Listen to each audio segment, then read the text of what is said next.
Bienvenue dans le podcast qui vous aide à faire votre place dans le monde avec confiance, force et sagesse. Je suis Betty, psychologue hypnothérapeute, créatrice du Cercle des Louves.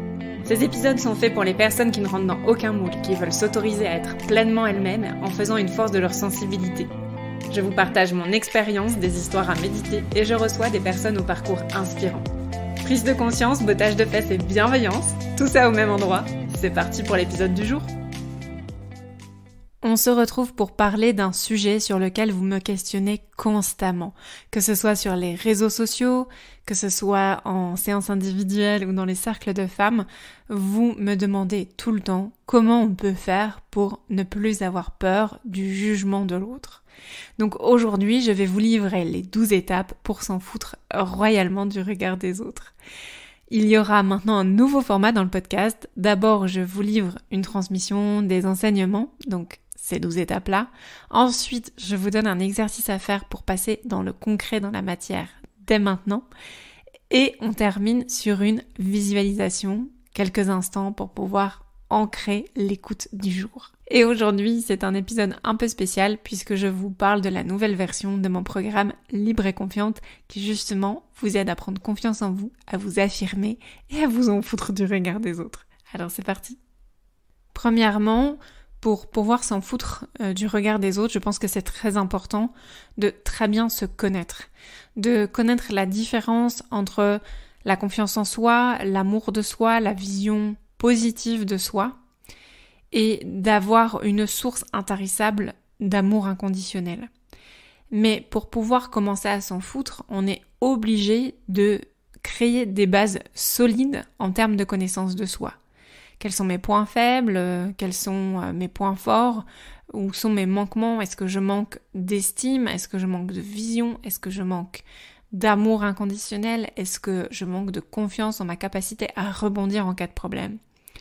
Parce que ça va être déterminant, on va pas du tout travailler de la même manière, pourtant c'est la même thématique, d'en avoir plus rien à cirer de ce que pensent les autres de nous, de nos choix, et pourtant, pour certaines personnes ça va plutôt être ok, si je perds l'estime des autres, je ne vais plus m'aimer moi-même parce que je cherche ma valeur dans le regard des autres. Donc on va aller travailler sur l'amour inconditionnel.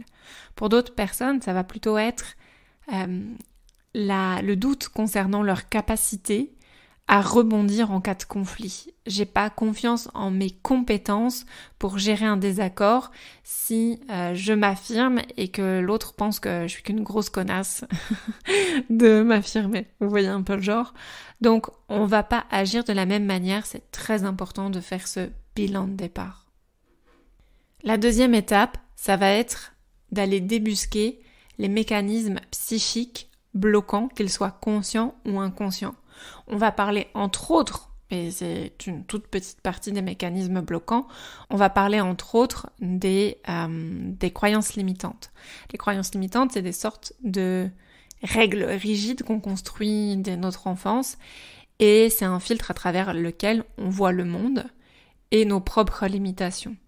Donc on va avoir besoin d'aller déjouer des mécanismes qui se sont construits alors qu'on était très jeune. Parfois c'est des mécanismes qu'on nous a transmis, qu'on a modélisés chez un parent par exemple. Et ça, c'est très important parce que réciter des mantras de psychologie positive, ça ne suffit pas.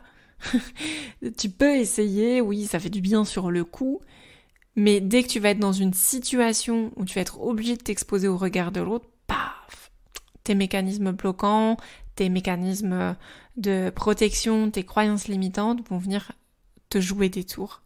Comme par exemple croire qu'il faut tout faire parfaitement parce que sinon tu n'es pas à la hauteur. T'auras beau te répéter des mantras positifs, dès que tu vas te sentir en défaut dans une situation ou dans une situation d'insatisfaction par rapport à tes standards, tes mantras ou tes bonnes résolutions vont foutre le camp. Parce que le problème, il est beaucoup plus profond, il est dans la partie non visible de l'iceberg. En troisième étape, il me semble essentiel d'aller faire la paix avec son passé. Souvent, on réagit en tant qu'enfant intérieur blessé et on n'est pas connecté à notre enfant intérieur créateur. Parce qu'on a vécu des blessures et des micro-blessures, même relationnelles, affectives, dont on a à peine conscience, mais qu'on a gardées de notre enfance, qu'on a gardées de nos relations aux autres. Que ce soit nos parents, nos figures d'attachement, ou même on a pu vivre des choses dans notre adolescence, notre vie d'adulte, et on a été marqué par ces événements de vie. On peut s'en vouloir, on peut développer de la culpabilité, de la honte, on peut complètement se déconnecter de ses émotions. Et pour pouvoir s'en foutre de ce que pensent les autres, il faut avoir fait la paix avec soi-même, avec nos propres erreurs, mais aussi nos propres blessures. En 4e étape, c'est d'aller apprendre à s'aimer inconditionnellement. Et ça, c'est hyper important parce que souvent, quand on s'inquiète de ce que pensent les autres de nous dans nos choix, nos affirmations, nos valeurs, nos postures, en fait, c'est qu'on va chercher dans le regard de l'autre notre valeur. Est-ce que je suis quelqu'un d'aimable au sens, est-ce que je suis légitime ou je mérite d'être aimé tel que je suis? Et donc, il y a beaucoup de personnes qui se construisent en faux self, qui font comme si elles avaient confiance en elles, qui font comme si elles s'en fichaient du regard des autres, mais à l'intérieur, il y a quelque chose qui sonne faux ou qui fait atrocement souffrir. Et je pense que c'est hyper important de développer cet amour inconditionnel, l'amour inconditionnel de soi. Vous savez, c'est cette petite voix à l'intérieur de nous qui, peut-être ce soir je suis rentrée du travail, j'avais une journée hyper stressante et je me suis enfilé un paquet de chips ou un paquet de biscuits. Et il y a cette petite voix qui a envie de me dire « Ah, espèce de grosse, tu crois que ça va arranger tes problèmes ?» Et vous commencez à vous auto-traiter, vous auto-flageller. Franchement, vous y allez vraiment pas de main morte. Et ok, cette petite voix, on veut pas totalement la supprimer parce qu'en fait, ce qu'elle veut, c'est bizarre de le dire comme ça, mais elle vous veut du bien. Elle veut que vous fassiez autrement quand vous rencontrez ce type de problème. Mais le problème, c'est qu'il faut venir l'adoucir, il faut recréer un dialogue intérieur avec une voix un peu plus compatissante qui va pouvoir dire « Ok, je reconnais que, cher auto-juge, tu veux mieux pour moi, mais en même temps, ça me motive pas et je veux laisser de la place à quelque chose de plus bienveillant. » Et si vous pensez à une amie, vous l'avez au téléphone et vous dites « Ah, je viens de m'enfiler le pot Nutella, j'ai passé une journée de merde, etc. » Vous lui diriez « Jamais, espèce de grosse bouge-toi les fesses. » Non, jamais de la vie vous traiteriez votre meilleure amie de cette façon-là. Et pourquoi c'est important d'avoir cet amour inconditionnel de soi quand on veut s'en foutre du regard des autres? Parce que quand on va commencer à s'affirmer, quand on va commencer à vraiment montrer notre vraie personnalité, et que les autres vont nous renvoyer, pour certains, qu'on reste aimable, qu'ils continuent de nous aimer, même en montrant ces facettes de nous, et puis il y a certaines personnes qui vont nous renvoyer que c'est naze en fait. Et là, si vous n'avez pas appris à développer cette voie de compassion, ça va être extrêmement difficile de pouvoir être en amour avec vous, même quand vous déplaisez à certaines personnes. Et ça, c'est vraiment, mais tellement essentiel. De pouvoir être en amour avec soi-même, même quand on est invalidé par une ou plusieurs personnes. Et bien évidemment, tu t'en doutes, ça ne se fait pas en 2 minutes. Ça s'apprend, il y a plein d'exercices, la pause d'autocompassion, le journal d'autocompassion, il y a des outils comme des trousses de secours SOS, je me traite comme ma pire ennemie. Et on va pouvoir aller travailler en hypnose pour aller guérir l'enfant intérieur, mais aussi faire cette rencontre avec l'amour inconditionnel.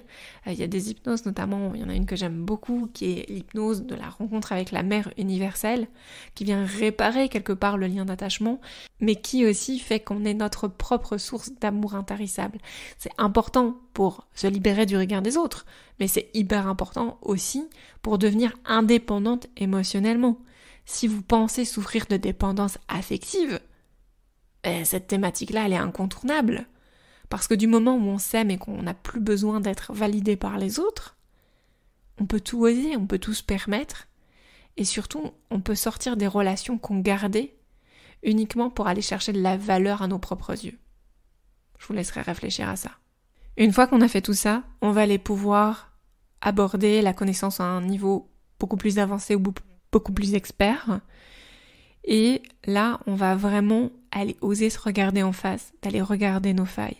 Si bien que quand les autres vont venir pointer nos vulnérabilités, en fait, nous, on sera totalement en paix avec elles. Parce que nous, on va être capable de s'aimer avec nos vulnérabilités, nos failles. On va être capable d'avoir confiance en nous, dans le fait qu'on est capable de rebondir si on est invalidé, critiqué, humilié, si on vit des choses difficiles dans la relation à l'autre, qu'on voit des choses difficiles de nous dans les yeux des autres, parce que parfois on active certaines personnes avec qui on est, et ça c'est hyper important.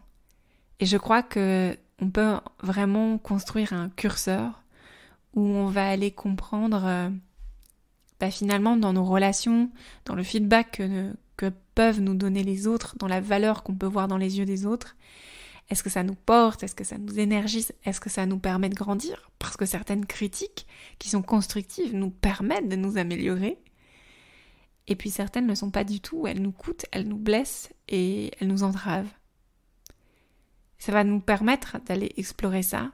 Et pour faire cette démarche-là, on va notamment travailler sur les biais cognitifs, sur se reconnecter à ses émotions, sur se reconnecter à nos propres vulnérabilités.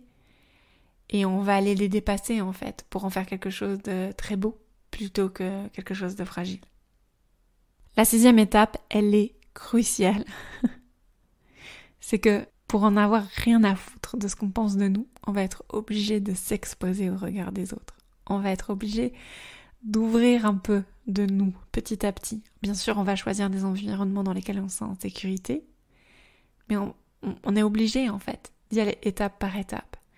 Et moi j'ai des exercices à propos de ça, où j'enseigne la méthode des petits pas à travers l'exercice de la spirale vertueuse ou l'exercice de l'escalier, où on fixe des objectifs qui sont réalistes, réalisables, mesurables, dans lesquels on se maintient dans une spirale de motivation, de succès, de vision positive de soi. Et ça permet vraiment de poser un pas après l'autre chaque jour. Et si on reste chez soi, en fait, notre peur, elle change jamais. Finalement, quand j'explique ça aux enfants, j'ai une métaphore, la métaphore du monstre derrière la porte. Et ça marche très bien avec les adultes, c'est que parfois, vous êtes chez vous, toc, toc, toc, qui est là? Et peut-être qu'avec l'expérience, avec la vie, avec les épreuves que vous avez vécues, vous vous êtes enfermé à double tour chez vous. Vous avez mis plein de verrous à la porte parce que vous avez trop peur d'ouvrir la porte, trop peur de voir qui pourrait se cacher derrière, ce que vous allez découvrir.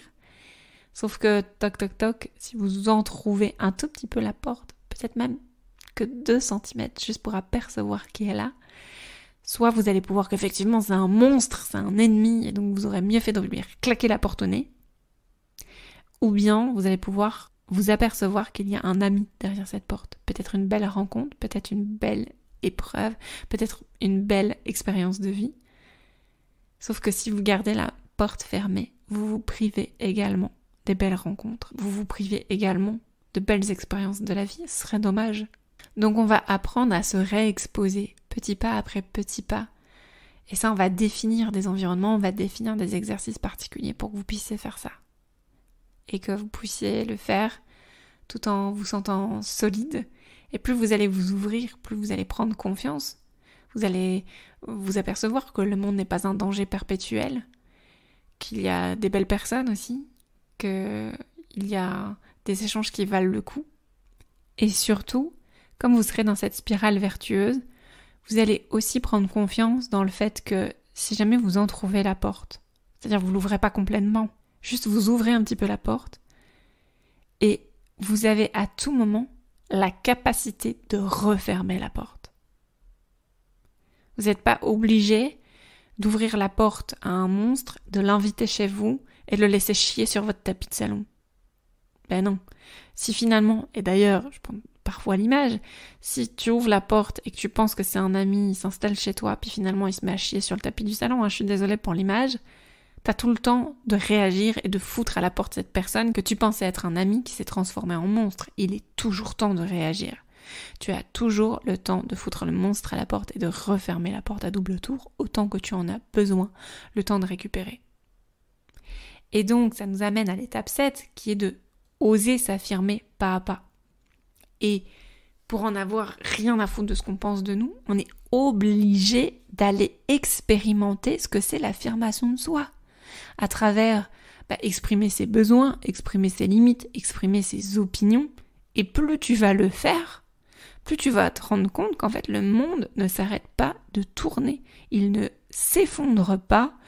Et même quand tu t'affirmes, même quand ça peut déplaire à certaines personnes, parce que les gens n'aiment pas se faire dire non, on va se dire la vérité, en fait ça va. Tu continues d'être une bonne personne.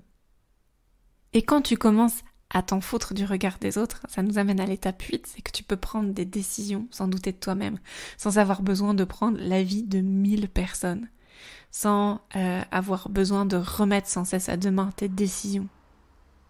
Parce que ce qui va se passer, si tu remets dans les mains de quelqu'un d'autre tes choix, c'est que tu vas vivre la vie de quelqu'un d'autre et qu'à un moment donné, tu vas te lever un matin et tu vas pas te reconnaître dans la glace, tu vas pas te reconnaître dans tes émotions, dans la vie que tu auras choisie. Tu seras complètement à côté de tes pompes en fait.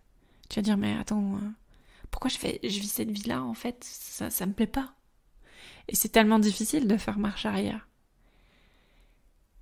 Et que quand tu commences à faire des petits choix, mais vraiment des petits choix, comme qu'est-ce qu'on mange ce soir ?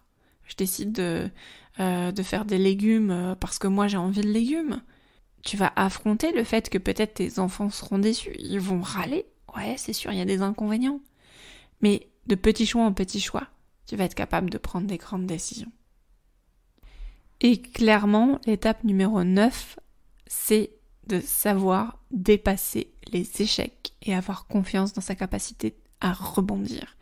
On pourrait aussi faire le lien avec la résilience, c'est-à-dire que quoi qu'il arrive, même si tu passes pour une pétasse, pour une nulle, pour une moins que rien, t'as tellement bossé sur ton amour de toi, sur ta confiance en toi, que ça n'a plus autant d'importance. Ça ne veut pas dire que ça te touche plus, parce que moi aujourd'hui, je pense pouvoir dire que j'ai tellement accompli mes projets et mes rêves que j'ai dit pendant le séjour Femmes Louvre aux femmes qui participaient, j'ai dit mais je suis arrivée à un moment dans ma vie où j'ai plus besoin que vous me validiez.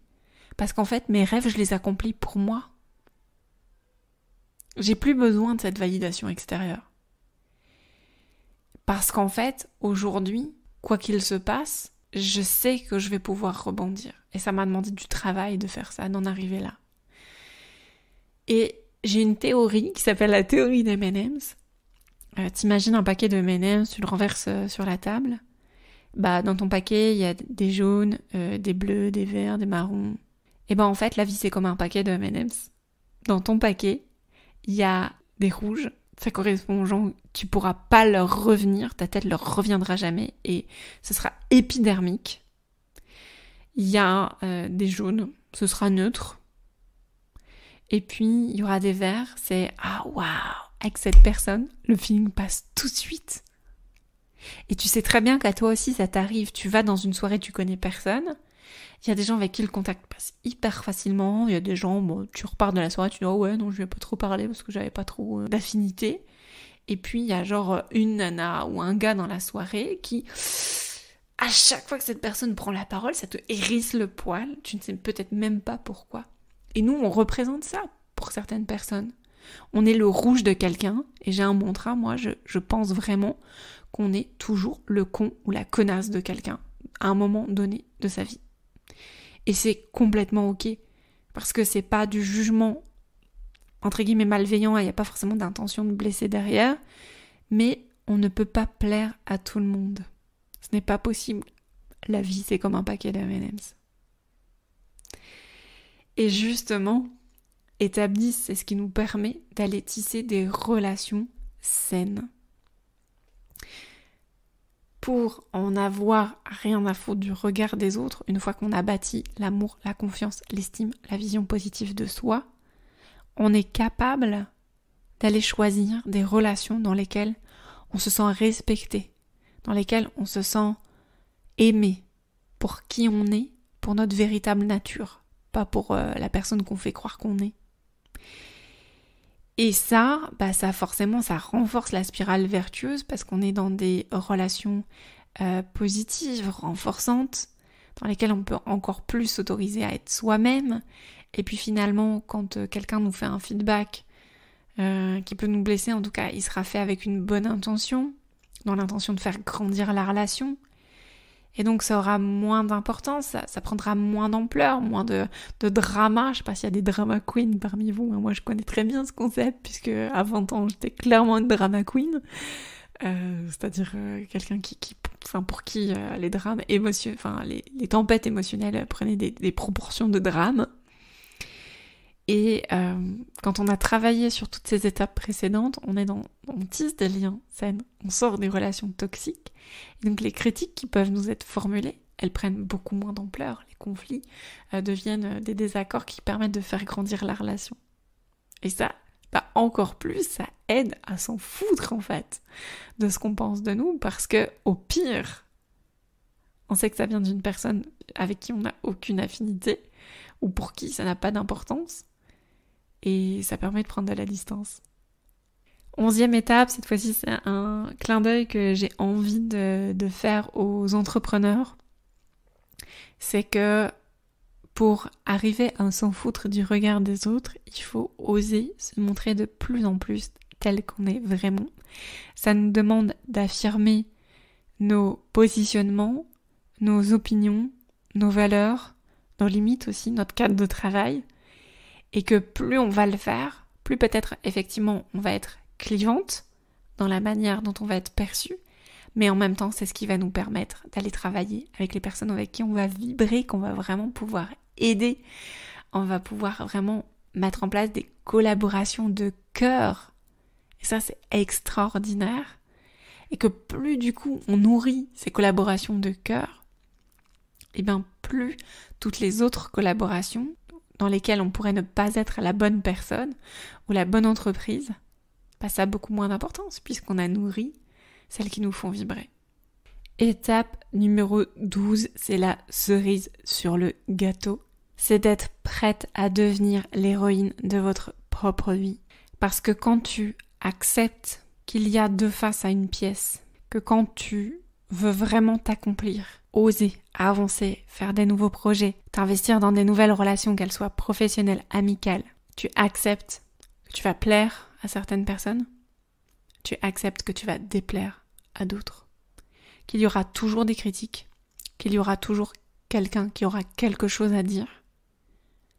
Mais c'est pas grave, parce que tu seras l'héroïne de ta propre vie, tu seras parfaitement alignée, tu te sentiras bien dans tes pompes, et tu seras capable d'accueillir les moments où tu vas te sentir fragile, parce que évidemment, il faut que ce soit clair dans votre tête. Quand on s'en fout du regard des autres, c'est pas que ça nous blesse plus, mais on peut avancer malgré ça et continuer à s'accomplir. Pour ma part, j'ai beaucoup avancé sur ces thématiques-là, et il y a quelques mois, j'avais fait une vidéo sur Instagram qui était devenue virale, et du coup, j'ai eu mes premiers haters. Waouh, putain, ce que ça fait mal.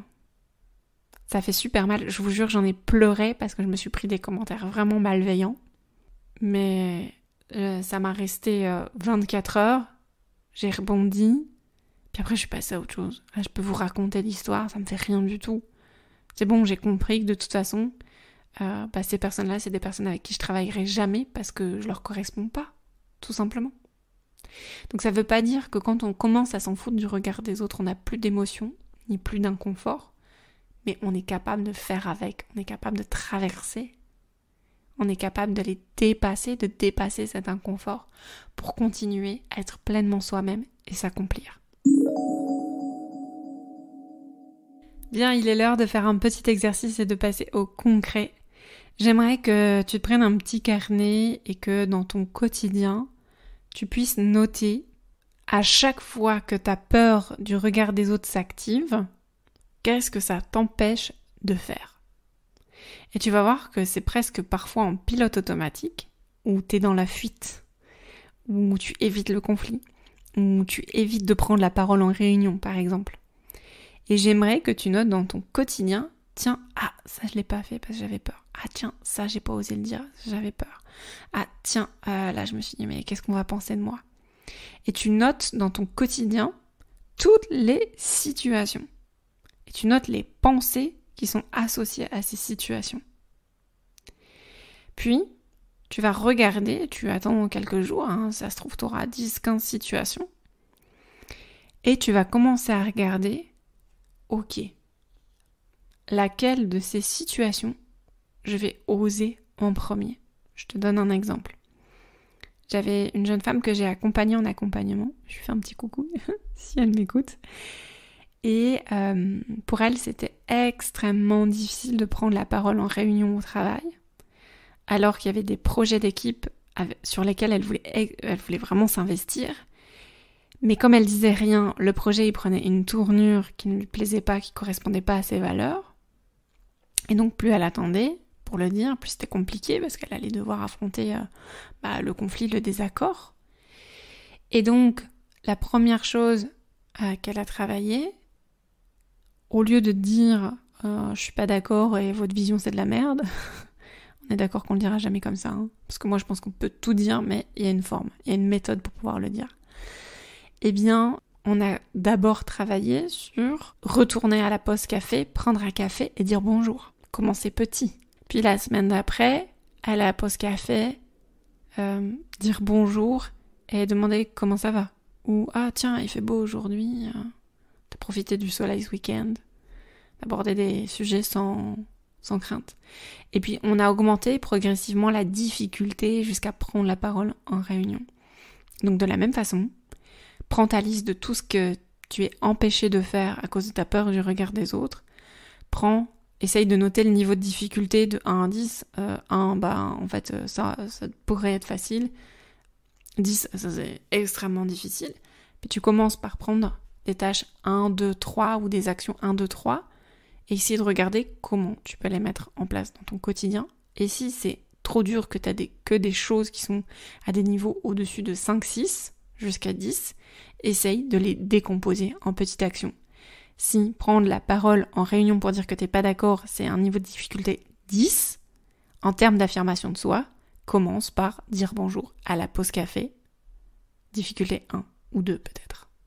Donc je te laisse réfléchir à ça, à mettre en application, et surtout, n'hésite pas à venir me dire en privé, en DM sur Instagram, ou à laisser un commentaire si cet exercice t'a été utile. Maintenant, je t'invite à fermer les yeux. On est parti pour une visualisation express. J'aimerais juste que tu te connectes à cette version améliorée de toi, on va dire la version 2.0. Celle que tu deviens, celle que tu es quand, ça y est, tout va mieux et t'en as plus rien à cirer du regard des autres. Regarde quelle posture tu prends. Comment tu te tiens, comment tu parles, et qu'est-ce que tu fais de différent? À quoi elle ressemble la vie pour toi maintenant? Qu'est-ce que ça te permet de faire, d'accomplir? Peut-être qu'il y a une chose en particulier qui te vient. Et comment tu te sens quand tu te permets, quand tu t'autorises de faire toutes ces choses? Peut-être que ça laisse place à plus de fierté, de liberté, de confiance.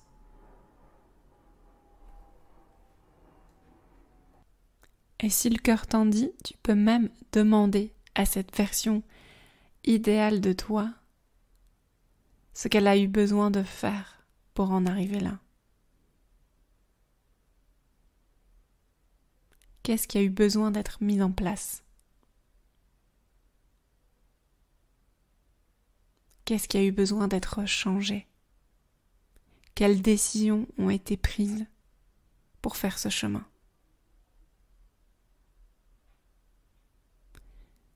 Et puis tu peux prendre une grande inspiration. Je vais compter jusqu'à 3. Tu inspires et tu prends une grosse dose de confiance inspirée de cette version idéale. 1, 2, 3. Bloc. Inspire. Et je t'invite à faire une inspiration. Sur l'inspiration, tu vas prendre toute la dose de confiance dont tu as besoin inspirée de cette version idéale de toi. Inspire. 1, 2, 3. Bloc. Expire. Reprends ta dose de confiance sur l'inspire. 1, 2, 3. Bloc. Et sur l'expire, débarrasse-toi de toutes tes peurs. 1, 2, 3. Expire, expire, expire, expire. Dernière fois. Tu inspires, tu prends toute cette dose de confiance. Tu bloques. Et tu emmènes ton expire le plus loin possible en te débarrassant de tout ce qui t'entrave et qui t'empêche d'avoir confiance en toi. Expire, expire, expire. Voilà. Maintenant, ce que je t'invite à faire, c'est à te poser avec tout ça, à prendre conscience que tout le savoir qui n'est pas suivi d'une action ne sert à rien. Et si tu es prête à passer à l'action, eh bien sache que mon programme Libre et Confiante ressort pour sa version 2.0 et en ce moment tu bénéficies du tarif de prévente et c'est une énorme réduction. Son prix augmentera quand les vidéos sortiront officiellement au mois de septembre. C'est un programme à faire en toute autonomie pour gagner en confiance en soi sans foutre du regard des autres, sans passer par la case thérapie. Tu accèdes à plus de 60 vidéos d'enseignement, 11 planches d'exercices concrets implémentés dans ton quotidien et 11 hypnoses guidées. Dans ce programme, je vais te guider pas à pas pour dépasser tes peurs et commencer à passer à l'action, même si tu n'as pas encore 100% confiance en toi. Je vais te guider chaque jour pour que tu saches exactement quoi faire pour te bâtir une confiance et une estime de toi solide. Je vais te dire exactement comment le faire pour que tu te bouges les fesses, tu n'as plus d'excuses, tu pourras passer à l'action et tu pourras être de plus en plus toi-même. Plus d'excuses pour procrastiner parce que je te mâche le travail, je te donne l'impulsion, il te reste plus qu'à appliquer. Donc petit à petit, un peu chaque jour, puisque j'ai créé du contenu qui soit digeste, tu vas pas me dire que t'as pas 10 minutes par jour à t'offrir pour toi, pour te voir avancer et t'accomplir. Tu auras aussi des exercices concrets à faire et des outils pour traquer tes progrès. Et évidemment, pour les clientes qui travaillent déjà avec moi, qui me connaissent bien, il y aura aussi des moments de célébration, parce qu'il n'y a pas de petites victoires, elles comptent toutes. Donc ce programme est sous format de module d'enseignement vidéo, ça veut dire que tu avances à ton rythme, bien évidemment, que tu y as accès en illimité. Tu vas passer plusieurs heures avec moi en vidéo préenregistrée et surtout, eh bien, tu auras des mises en action pour implémenter tous les enseignements que je t'aurai transmis. Et il y aura des hypnoses pour intégrer en profondeur tous ces changements. Ça te fait prendre un raccourci énorme. C'est vraiment une méthode unique que j'ai créée qui allie exercice concret, auto-hypnose et enseignement. Tu vas tomber dans une spirale vertueuse pour améliorer ta confiance en toi. Et comme je sais que le feedback, le lien est très essentiel dans la progression, tu vas avoir accès pendant 3 mois à un espace FAQ, foire aux questions. Et en fait, tous les mois, tu vas pouvoir poser tes questions et je répondrai dans une vidéo qui sera postée sur la plateforme. Donc, par exemple, je pourrais te répondre si tu bloques sur un exercice, que tu as des questions complémentaires, que tu veux avoir mon feedback, eh bien, je te répondrai via ce biais-là. Ce programme s'adresse aux personnes qui en ont marre de passer à côté de leur vie, de se faire marcher sur les pieds, qui ont l'ambition de se lancer dans de nouveaux projets mais qui sont bloqués par leur manque de confiance en soi. Ça s'adresse aux personnes qui veulent s'affirmer pour de vrai, ça y est, c'est le moment, et qui sont prêtes à passer à l'action pour devenir cette personne qu'elles rêvent d'être depuis toujours. Par contre, attention, ça ne s'adresse pas aux personnes qui souffrent d'une pathologie mentale sévère non stabilisée, typiquement dépression majeure, avec un traitement lourd qui n'est pas stabilisé, ce n'est pas le moment. Si tu sors d'un burn-out, que tu es en voie de guérison, ça peut t'aider, tu vois, ça peut être le bon moment parce que ça va te rebooster, ça va te solidifier. Par contre, si tu es dans la phase aiguë, peut-être que c'est mieux de commencer par un accompagnement personnalisé et individuel. Parce que bien évidemment, ce programme-là ne remplace pas une thérapie, mais ça te fait prendre un raccourci de malade. Ça va bouleverser tes relations, tes ambitions et la manière dont tu te vois. Et j'espère bien ça va avoir un impact dans ta vie de tous les jours pour que tu puisses te sentir plus ancré, plus solide et en même temps plus légère d'avancer. Donc je te laisse profiter de l'offre de pré-lancement. Tu retrouves toutes les infos là dans la légende, je te mets le lien. Il y a le coupon de réduction. Et si tu veux en savoir plus ou que tu as des questions, n'hésite pas, tu peux m'écrire, il y a l'adresse, il y a mon mail également dans la description de cet épisode de podcast. J'espère que ce nouveau format avec l'enseignement, l'exercice et la visualisation express t'a plu. J'ai très hâte de te retrouver dans un prochain épisode. Je te dis à bientôt.